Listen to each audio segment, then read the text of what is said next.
Selamat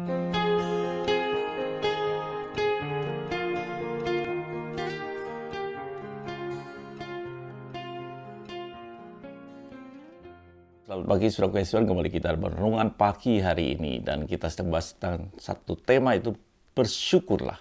Saudara kasih Tuhan, kalau sukacita Tuhan itu memenuhi hati kita, menguasai hati kita, itulah yang disebut dengan kebaikan Tuhan. Kita baca ayatnya di dalam 1 Tawarikh 16 ayat yang 34. Bersyukurlah kepada Tuhan sebab Ia baik, bahwasanya untuk selama-lamanya kasih setianya.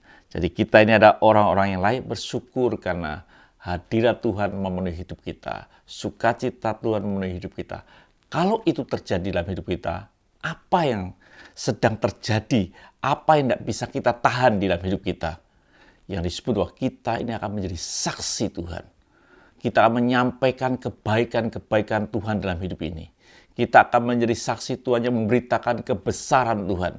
Dikatakan dalam Yesaya 12 ayat yang 4, pada waktu itu kamu akan berkata, bersyukurlah kepada Tuhan, panggillah namanya, beritahukanlah perbuatan-perbuatannya di antara bangsa-bangsa, masyurkanlah bahwa namanya tinggi luhur.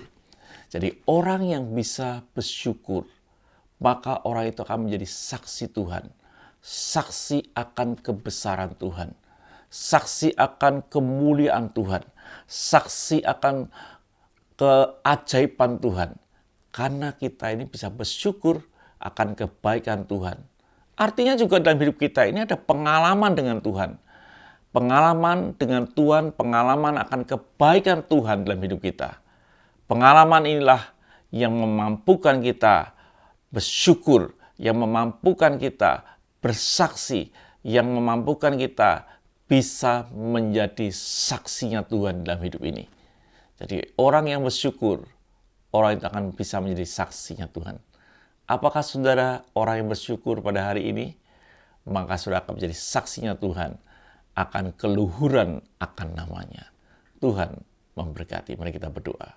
Ya Bapa, biarlah hidup kami bisa menjadi saksimu, karena kami bisa bersyukur, karena kami ada sukacita, ada hadirat-Mu yang memenuhi hati kami. Haleluya. Amin.